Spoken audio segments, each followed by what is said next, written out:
get control of your drug use and maintain your sobriety, only one or two things going to happen. Either you're going to end up in prison or in jail, or either somebody's going to have to identify your body. And more likely than not, that will be your mom. So you're going to have to give up this life. Going to have to give up this lifestyle. Right from the jump, the judge is laying down some tough love. This isn't just about punishment, it's a wake-up call. You can hear the concern and frustration blending together. But will it be enough to change Lopez's path? Lifestyle. If you do not, there's going to be a problem. And if you can't do it for yourself, then if you love your mom, you need to do it for her, because I'm sure she doesn't want to do this. And I'm sure she is always worried whether or not she's going to get a call. All right. You entered a plea of no contest on October 7th. A no contest plea means Lopez isn't admitting guilt, but he's not fighting the charge either. It's a legal middle ground that still allows sentencing to move forward just like a guilty plea. All right, you entered a plea of no contest on October 7th. You applied for deferred adjudication. The PSI was waived. According to the plea, punishment is to be assessed at a cap of 10 years in the prison. There's a $2,000 fine, affirmative finding of deadly weapon. The state is opposed to your application. This will run concurrently with 2025 CC 006611, and there's to be restitution, if any, to the complainant. Are both parties ready to proceed with sentencing? Yes, Your Honor. All right, any witnesses state? No, Your Honor. Defense, any witness? All right, you may call your witness. All right, could you raise your right hand for me, please? Do you solemnly swear or affirm the testimony you give will be the truth and nothing but the truth, so help you God? All right, you can lower your hand. I'm going to need you to keep your voice up because the court reporter has to hear. If you'll state your name for the record. Terry DeLeon. All right, defense, you may proceed. Thank you. Good afternoon, Mr. President. Good afternoon. I have a few questions. Thank you. My heart's broken. Mr. I don't know, Mr. Lopez. My son, Is your son? How many children do you have? 3. What's the all of that line? Mhm. Should they? Now, Ms. Lopez, I guess drugs, and there it is, the heartbreaking core of so many cases like this. Drugs. You can hear his mother's pain, not anger, but exhaustion. How many families have to watch someone they love lose everything to addiction? does your son live with you? If you do with me, Does he live with you? no, What's he there? he's homeless. Sometimes his brother. Sometimes say. So when you say he's homeless, how long has he been homeless? Ever since he got divorced, And you say he got divorced, what caused you to be homeless? I guess drugs. Drugs? Okay. And Now, when he's homeless, does he still see you? yes, And how often does he see you? almost every day. What does he do?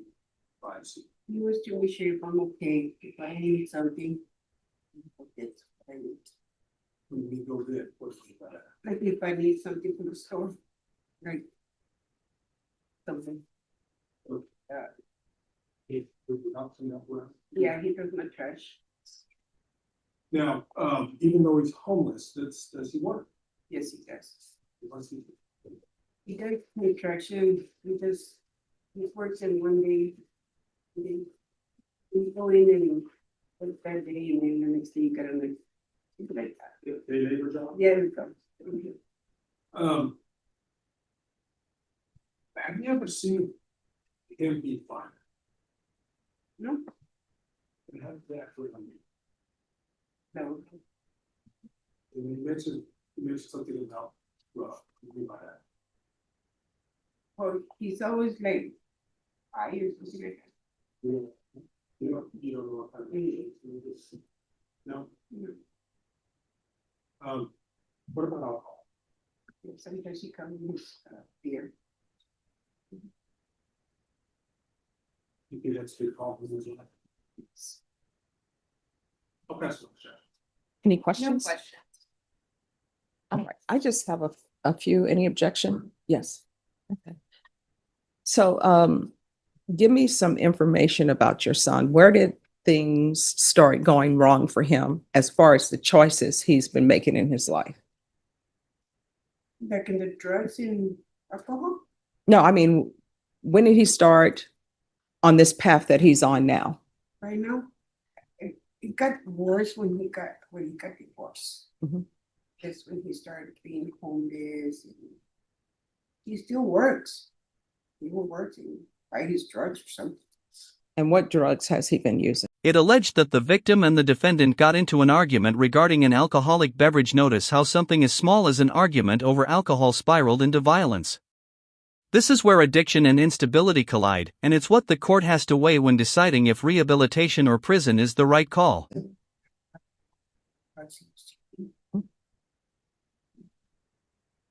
I know when he was teenage, he used to smoke. Okay.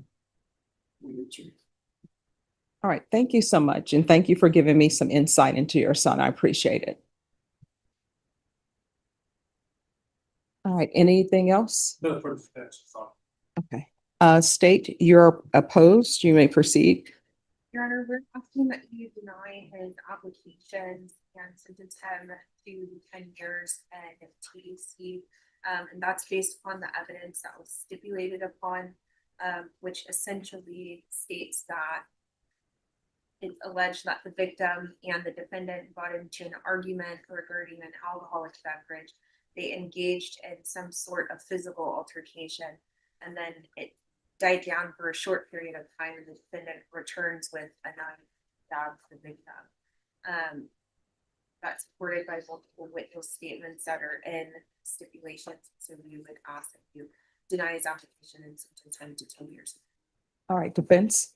I agree with the state except for the 10 years and a little bit about, you read the reports. Of Yes. what transpired. There was, I guess, another homeless gentleman who actually stole a beer.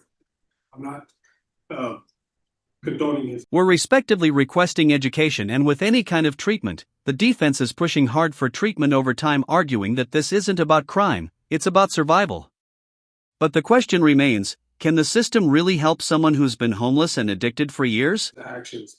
Problem is that at a bus stop where he has had numerous phones stolen from him. I guess that day he had just had enough. And when we say it was a brief time, it was an extremely brief time to the point that we were deciding whether it was going to be self-defense or not. Having said that, Judge, you heard his mother talk about the drugs, but he's not your typical homeless person. I think this is a person that's needs some type of help to get. In the stipulations it says, Angelica said Elena Alino accused Tristan of stealing his beer and they began to fight. This detail could make or break Lopez's fate. The judge is zeroing in on whether this was just a tragic misunderstanding or something darker. The tone's shifting, you can feel the decision coming. Is where he's going, what he's doing. He hasn't fallen off the grid of society. He's still trying to participate in society. And if you look at his criminal history, the type of thing, the state was going to get into that a little bit. Most of it is marijuana based. I think it's K2 and Kush and all that other stuff. No hard drugs, but a lot of smoking and drinking. We're respectfully requesting for adjudication and with any kind of treatment, he is willing to do inpatient treatment, should work, build that ground, life skills to get it back to where it needs to be. All right, so I have a couple of questions. Number one, and if your client wants to answer it, who is Angelica to him? Was that a friend? No, I believe, is it the witnesses? Yes. I believe all the witnesses were just witnesses in the prosecution. I don't know. Because, and let me just tell you my issue with granting your application. In the stipulations, it says, Angelica said Avelino accused Tristan of stealing his beer. And they began to fight. Now, other witnesses are saying it was this verbal altercation. And I'm using the word altercation because that's how they put it in the police report. But then they said it became a physical altercation. And Angelica said everyone told them, hey, stop fighting. And she said, then you walked away. And then she said that then you returned and approached Tristan from behind and stabbed him 2 times. If I may, Judge, it's almost unfair for the court No, I'm just saying what's in the steps. You understand that, and what I'm getting at is tell us something, all this was fine, I'm sorry, what? all of this was fine. Okay. Because it was at a bus stop, and so technically that's right, but when we say walk away, it's just a little verbal things, it was a scuffle. All right, does anyone, When we said we walk away, it was to walk away. oh, does It anybody, wasn't like, It was, that's why I explained it as brief, but it was not like a prolonged, it was like a minute or less. A minute or two come back, it was a. so does anybody want to amend the steps for the court to see the video? I have no objection if the courts.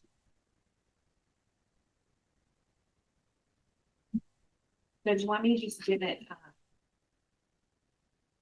burned on a medium for the court to review. Okay, It's not in. Anyway, okay. Because that would help me, because Yeah. just reading the steps. All right, thank you. That's why it's so important to watch videos, because statements read differently than video. So I do see in the video that this appeared to be a continuous altercation. And there really wasn't. I thought maybe from the way the stipulation reads, it reads as though there was a cessation of any type of altercation. And then you come back with the complainant being unawares, but it appears that this was a continual altercation that started out as a verbal confrontation. Then it turned to a physical altercation. Then it stopped for about 2 seconds. Then it's another physical altercation. And it's all up and down in front of the bus stops. And then you fell into the street, almost got hit by a vehicle, and then the altercation continued. So here's the thing. You only have two choices. These are your two choices. There are no other choices, so do not ask for any other choices. Your first choice is I'll find you guilty. I'll sentence you to 5 years in prison. I'll ask for the therapeutic community. Your other choice is I will give you deferred adjudication. That deferred adjudication will be for 10 years, and you are going into inpatient treatment or either felony drug court. Those are your only two options. You have no other option. Which do you choose? Do you want to discuss it with your attorney? All right. All right.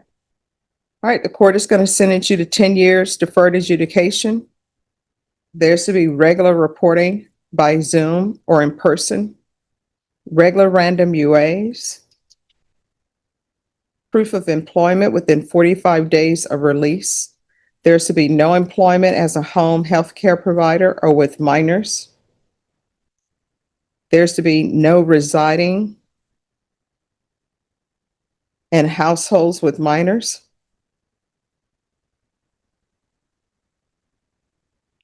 In custody,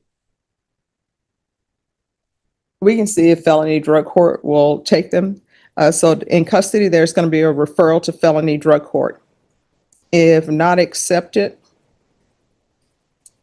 there's going to be a TAP evaluation.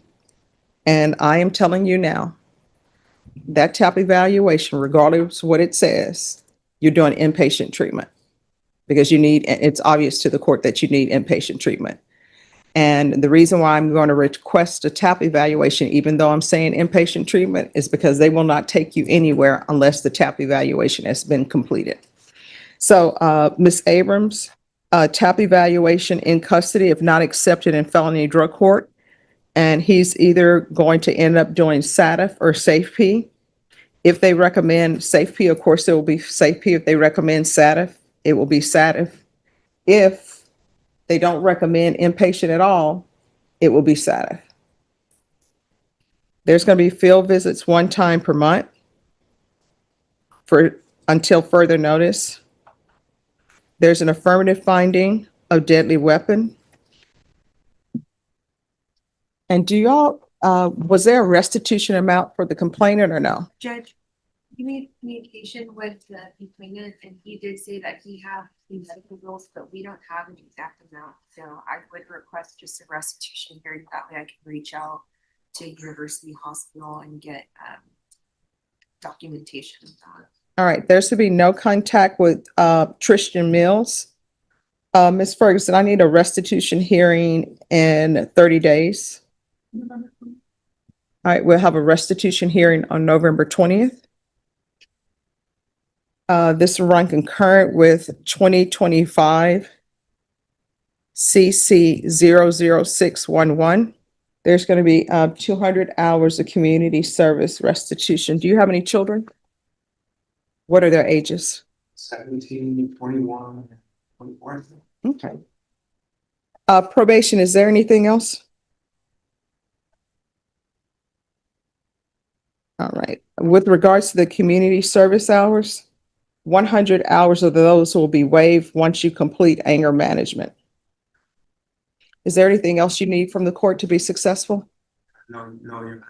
Did you review the document entitled Trial Court Certification of Defendant's Rights to Appeal with your attorney? Did you understand it and sign it? Because it's a plea bargain agreement, because I followed your plea bargain agreement, and because you waive your right to appeal, you do not have the court's permission to appeal. Do you understand? Yes. All right, we can go off the record. Here's the thing. If you do not get control of your drug use and maintain your sobriety, only one of two things going to happen. Either you're going to end up in prison or in jail, or either somebody's going to have to identify your body, and more likely than not, that will be your mom. So you're going to have to give up this lifestyle. If you do not, there's going to be a problem.